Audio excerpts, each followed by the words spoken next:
Cool. Hey, this is Rico Figliolini again. Technology, it's going to kill you. We're live here at. No worries. This is what I like about this. It's a conversation we're having. So, we're live on Peachtree Corners Life here at Atlanta Tech Park. I didn't say that before, so I might as well put that in. So we've been fortunate. Live is what live is, right? So Facebook Live especially, and Wi-Fi, it just gets you to where you go. So special guest today, in case you missed the first piece, is Braian Jimenez. Braian Rivera Jimenez. And I keep doing that, but it's Rico Figliolini and it's Calvin Bernardo, Norcross High School players. So we were talking a bit about how you went back to visit. So we were talking about Norcross High. I went to visit Pev, the Gina Beverly Parish. She is the director of Norcross High. She creates the shows. Is just the head person, and she's the one that really got me super into acting and super involved and casted me as leads. And in 2009, which is where I left off, each year Norcross High does this one-act competition. It's a 5A one-act competition with high schools all over Georgia. And in 2009, we did this play called Lost in Yonkers by Neil Simon, and I played one of the leads, Artie. And we took pretty sure it was a 3-act or 2-act show into this 50-minute play. And fortunately, we won first place, which was done for the first time in Norcross history. And it was me, Ben Presley, Erica Miranda, just to name a few of the actors. And yeah, that day was very, very, very special to me. I mean, winning something like that no one's ever done, it's just like, oh, I can do things like this. And honestly, that energy that I got from that and that memory really, really pushed me to go to California and follow this acting career, because it's crazy. I mean, I couldn't go to college after high school because of my status in the States. Okay. I was at the time illegal, right? My mom had a case called 245I, and that case pretty much says an immigrant that comes here and stays, here illegally has the opportunity to apply for citizenship if they have a government-based job. Right. And my mom did, and she was the only one that could really do it because she was bilingual, Spanish and English. Right. So our case passed. And congratulations, because thank you. Because last week I took my citizenship test, actually on 9/11, which is a crazy date to do it on. That is a cool day. I was shaking in my pants, but I did pass. I will become a citizen of the United States after 17 years of trying to get that situation. But I got my green card, my residency 6 years ago, right? So that's when I was able to move to California and actually okay, I don't have to worry about being deported. Yeah. So especially from California. And funny thing is, one of the big reasons why I moved to California was because I already had a base there. So I knew the Hackett's, and I knew this guy named Chandler Massey. So I don't know if you guys heard of him. Yeah. He was also in Norcross High, and I did theater with him. Chandler moved to California and did some Disney movies. He is a series regular on Days of Our Lives, won 3 Emmys, amazing actor. And he kind of introduced me to who is my manager now, Scott Silver Mass Entertainment. And he didn't have any Hispanics in his roster, and he's like, do you want to, be the first one? And I was like, yeah, immediately, please. And the first year was slow. I mean, I was getting auditions, I was getting out there. Second year, I booked my first feature. It was originally called Daraju, director and writer Anthony Ona. That movie was filmed in New York in 2015, 2016-ish. 2015. We filmed in New York, Manhattan, awesome. Literally a year or two after that, we found out we got into this huge festival called South by Southwest, which is in Austin, Texas. Oh, yeah. It did very well. And then from there, it got picked up by Orion Pictures, Samuel Goldwyn. Nice.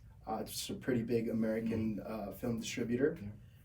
went out in November of 2017, and now it's on Amazon Prime. So that was like my first real big gig that I got. Yeah. How'd that feel when you opened up Amazon Prime? See your face. Yeah. It was surreal because when this preview came out, the trailer came out on iTunes, I didn't even know about it. Some guy that I met, some like agent, and he was a friend of mine, was like, "Hey, did you do a movie recently or something?" And I'm like, "Well, yeah, a couple of years back, but I don't know what's going on with it." And it's like, "Well, now it's on iTunes," and I was like, "What are you talking about?" He's like, "This is the name of it." So I looked it up, the price, and then boom, I'm in that trailer, like a lot, and I'm like, "Wait, what? That's me."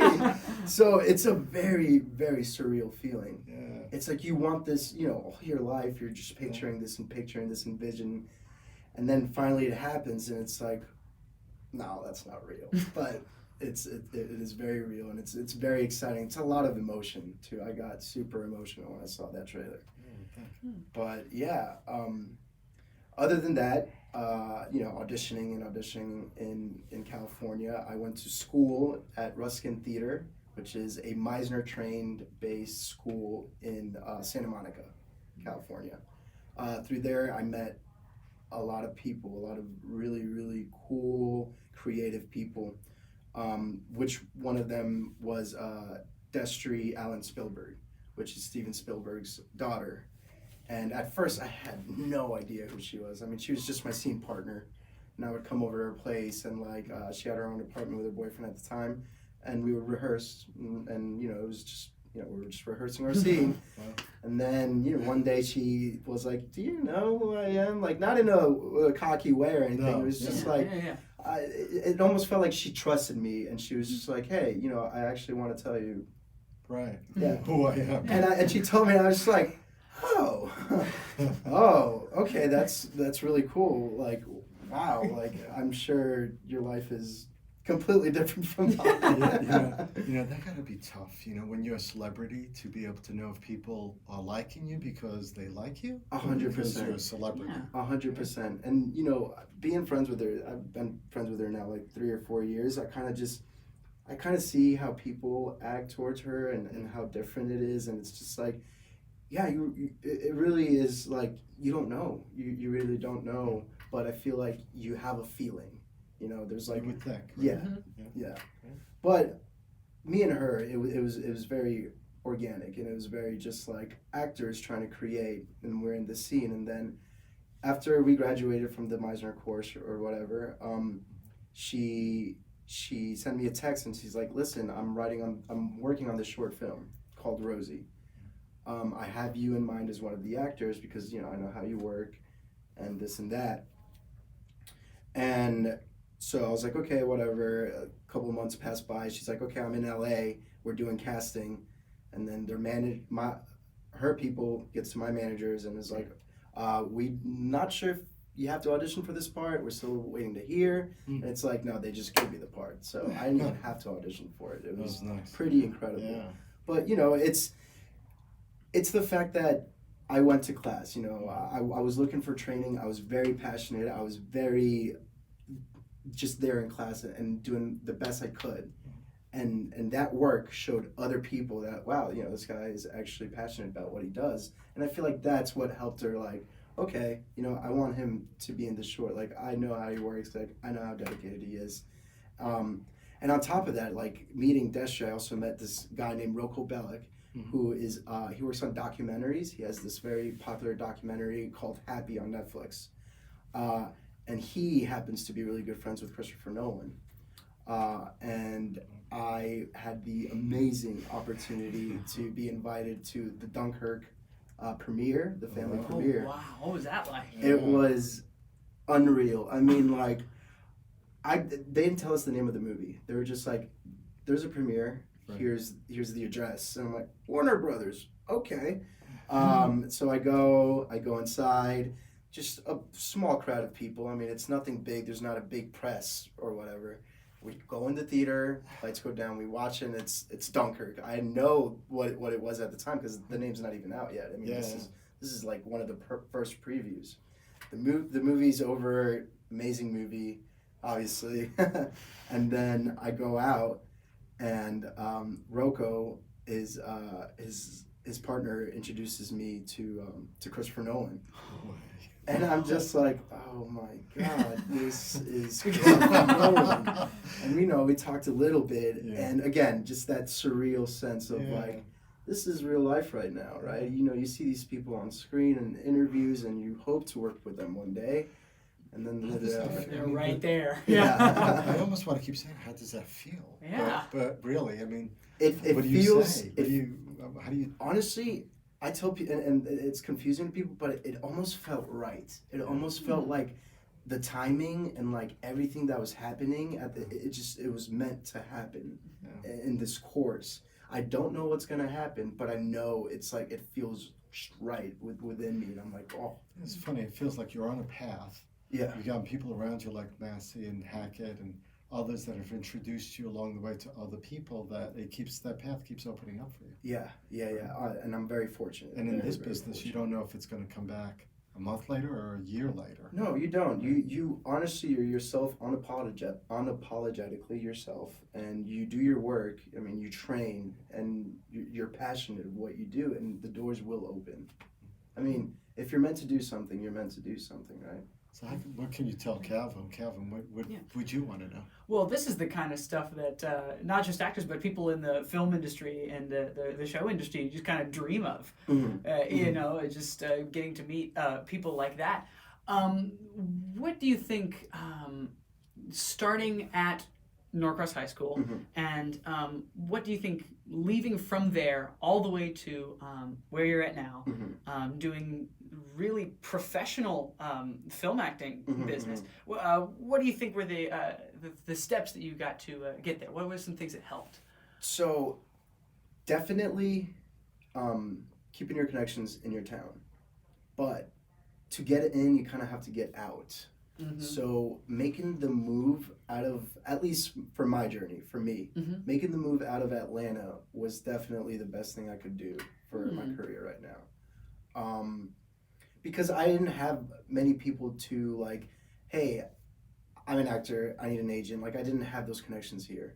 Fortunately, I did in California, and it was just something different. I needed, at the time, I was not going through the best times, you know what I mean? I just got my residency card, so I felt like there's, just looking up, but I didn't want to just stay in Atlanta and work at a restaurant and then try to get an agent out here. Like, I just didn't know how to approach it.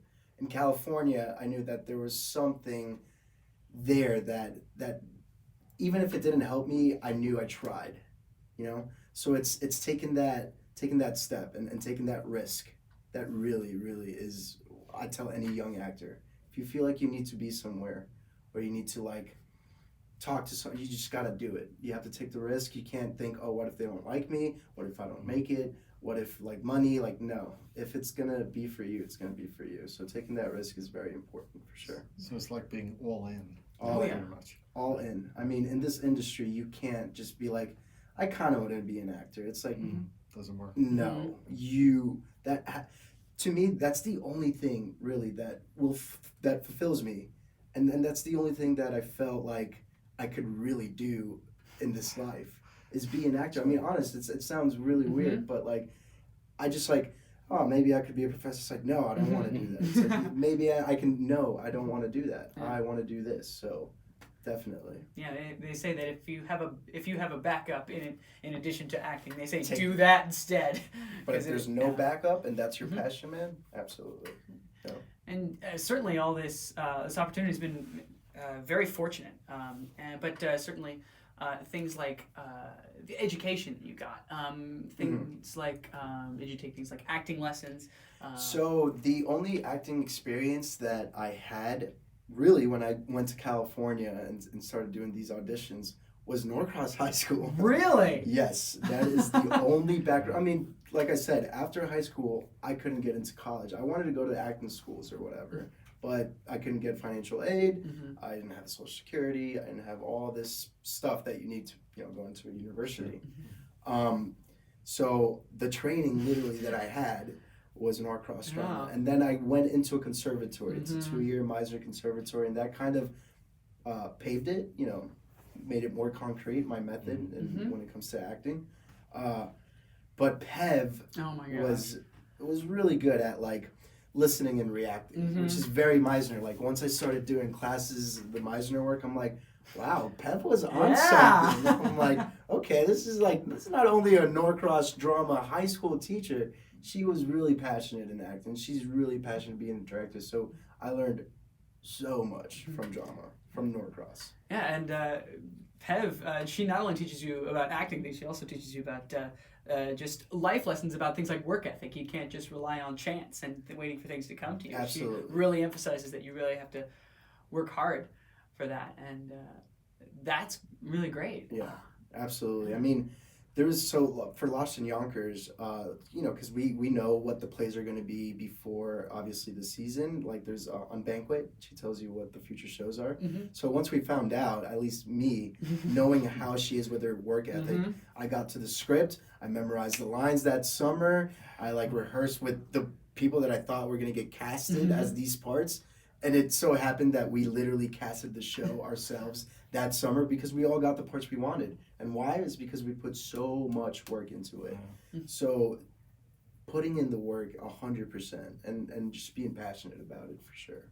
It's a lifestyle too, isn't it? I Yes. mean, when you're with people together like that, even on a movie set, I mean, it And can be, especially in movie sets. Movie sets, see, the difference about movies and theater is you have this rehearsal time, so you have all this time to kind of get this chemistry with the actors and kind of get to know them outside and inside of the work. Right. On movie sets, you go and you better be ready. You better be ready with your character. You better wear them literally on your shoulder. Right. Obviously, if your character is a little out there, you should be respectful of the directors and the producers there and still communicate, but concentrate on what you're going to perform in front of the camera. Because once you go, I mean, the other actors are ready. I mean, you either look good or you look bad. You know? You can't hold everyone up. You No. can't take 12 takes and stuff like that. People that don't understand in going into acting, they think, oh, it's just lines and it's a part, and it's like, no, you have to really do the relationship work. You really have to memorize those lines so hard that you can just kind of say it in a monologue. You know what I mean? Right. Without even thinking about it. Because you can't think that you're saying these words. They just can't have be to on come your out face, normally, right? subconsciously. Right. Because this way, that feeling is really what you're looking at, right? Absolutely. Right. Yeah. That's cool to be able to do that. It does take work and talent. That's for It sure. does. And honestly, experience. I mean, the first, The Price, the one that's on Amazon, that was my first set really real experience. And these actors, I mean, who I'm acting with, Amel Amin, he was in Maze Runner. He's a big movie guy. He's from England. And oh my gosh, I was literally shaking when I got to set with him. But he made me feel really comfortable. We had normal conversation. We talked about the scene and what's going on. But we literally had maybe 15 minutes before we actually started shooting.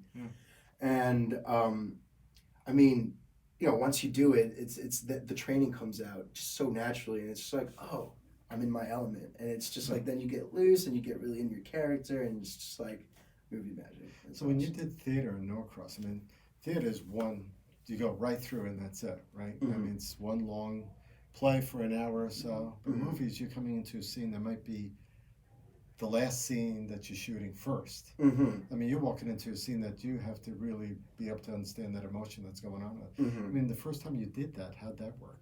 I mean, how were you able to get to that place? So, and the way I approach these kind of things, because I've had to film a very emotional scene first, right? And then kind of go to the, I don't want to say easier stuff, but less emotional scenes.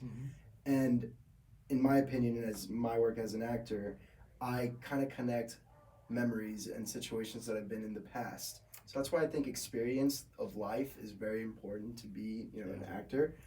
So once I could connect to something that just pulls my heartstrings, some emotional thing, I can just get into it and then get out. So there are tools in an actor's head that they use from the past, from what maybe a movie they've seen, just something that really connects to them, and that's how you can turn it on and off, no matter if it's the ending of the movie or the beginning of the movie or the middle. It's your job to get to that place. It's almost like writers, novelists have to they say you should write from what you know, and that doesn't mean if you're writing fantasy or sci-fi, you know about that future world. It's more about that character and how that character's relating it to things correct. about And yourself. and every movie has like a storyline. There's either a love story, there's a hate story. There's always love and hate. Yeah. That's the core of Friction. every story. So like if you could connect to that, it doesn't matter if you're in the middle, in the beginning, or in the end. Like there's a connection there, and you can just release and do your work. That's cool. So the I want to go back to this working with Miss Spielberg. Did you get to That's right. meet Steven Spielberg? I did. And what was that like? Oh, it was okay. So it was amazing. So we had a rehearsal. We had a Rosie rehearsal. We kind of went to her place, and because we're a group of friends, and this is kind of like our project in a way. Well, it's their project. The writer Echo Pereski and director Steven Speilberg. It's their project, their baby. But we are able to kind of rehearse on our own because we don't have to be on like a lot or whatever. So we were able to rehearse, and then one of the rehearsals, she was like, "Hey, my family's gonna watch a screening of Booksmart. Came out, I think last summer or this past summer, and me and the other actor Steven were like, yeah, we'll come, like whatever. No idea it was still at their place, so we go to their other part of the house, and we go to their like theater." Their movie theater, and there in that movie theater you just see like all of Steven Spielberg's Oscars and stuff like that, and it was like, wow, these are some of my favorite movies, and like this, he's just Steven Spielberg. It's like, how can you not just be so excited and like full of emotion? But yeah, then his mom and dad come, her mom and dad come downstairs, Mr. and Mrs. Spielberg, and introduce them to us or whatever. They introduced themselves to us, and Steven was very just like super like host, like a gentleman. Like I didn't even feel like he was Steven Spielberg. It just felt like my friend's dad who is welcoming us to their home, and we're watching a movie together. He let me eat some of his chips. Like we talked a little bit about the film, so it was very. How do I say? It was just very like with your friends. It was it wasn't like a celebrity. It was just very normal. It felt very normal. Yeah. But an amazing experience. Especially just like, hey, that's Steven Spielberg. I'm watching this movie. Yeah. Do you get to just brag about your friends, just like, hey, what'd you do this weekend? Oh, no big deal. I met Steven Spielberg. No. I mean, I'm very not much like that. I don't like to like. This is actually one of the first times I ever really talked about the people I met and the people I worked with. I don't like the attention. I really don't.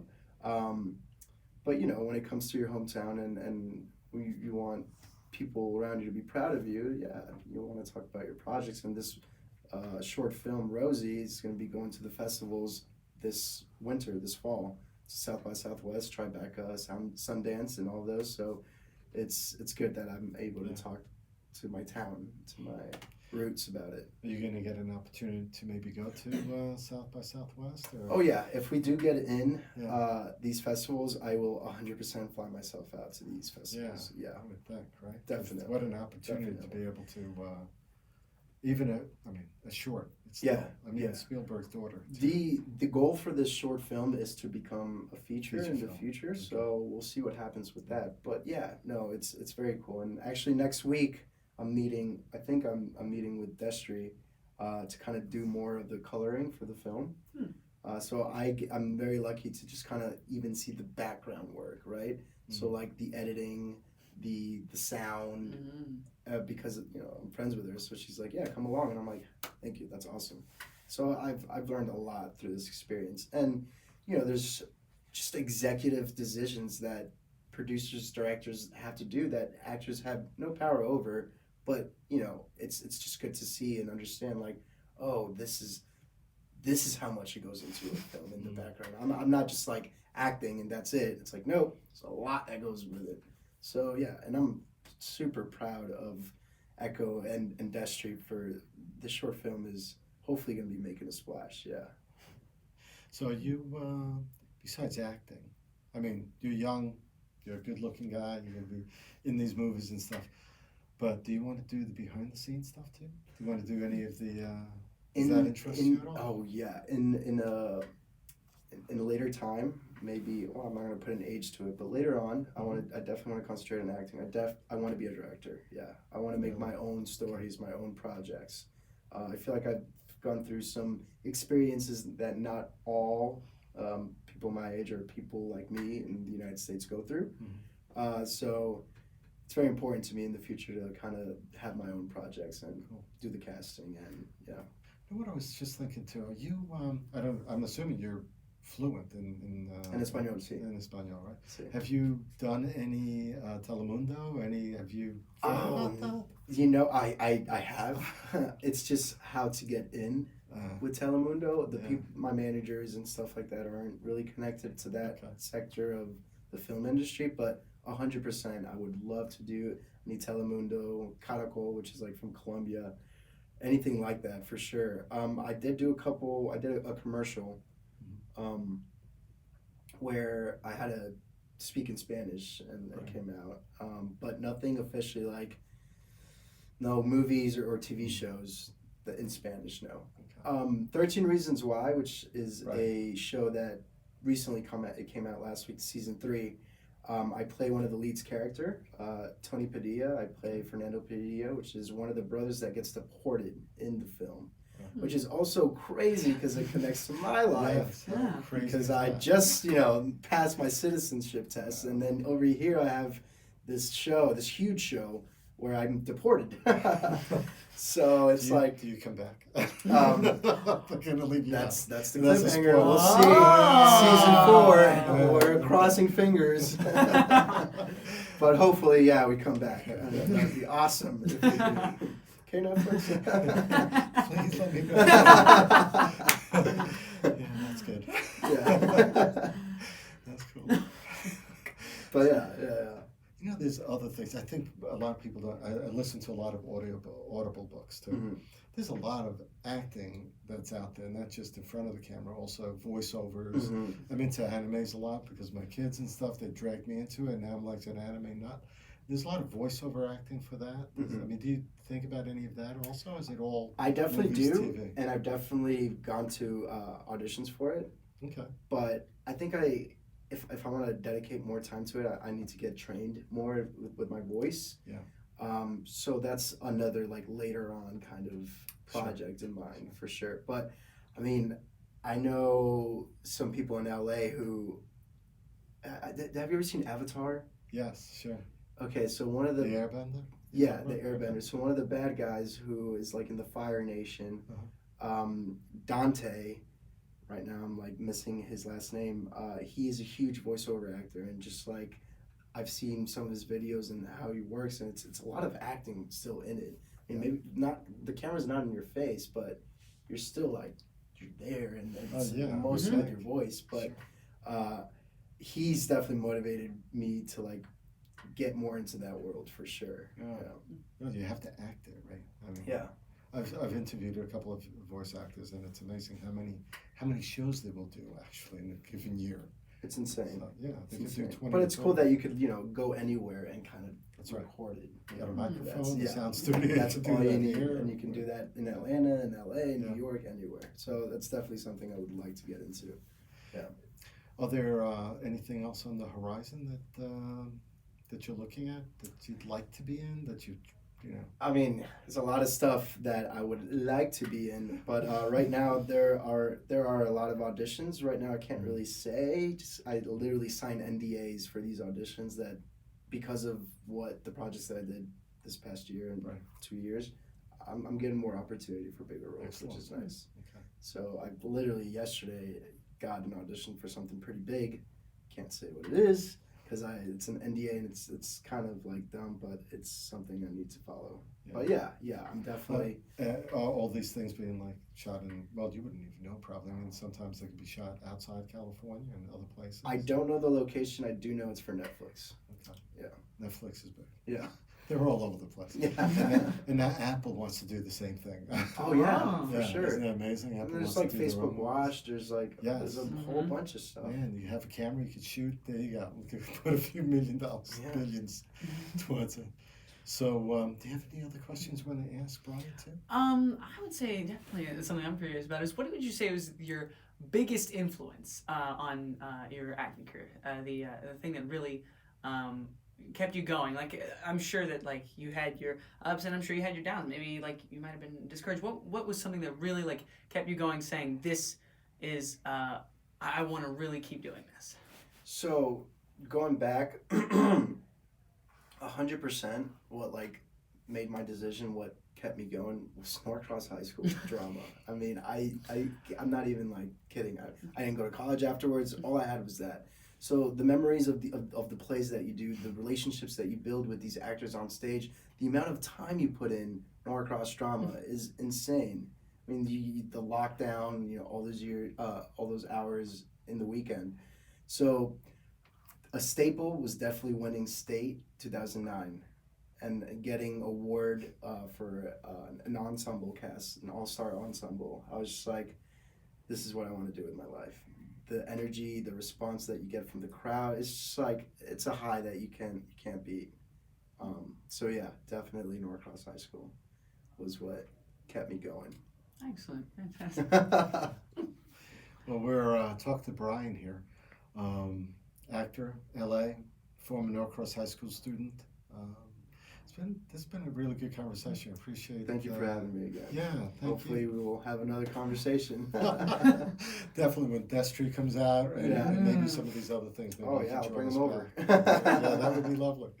Thank you guys. Appreciate you being with us.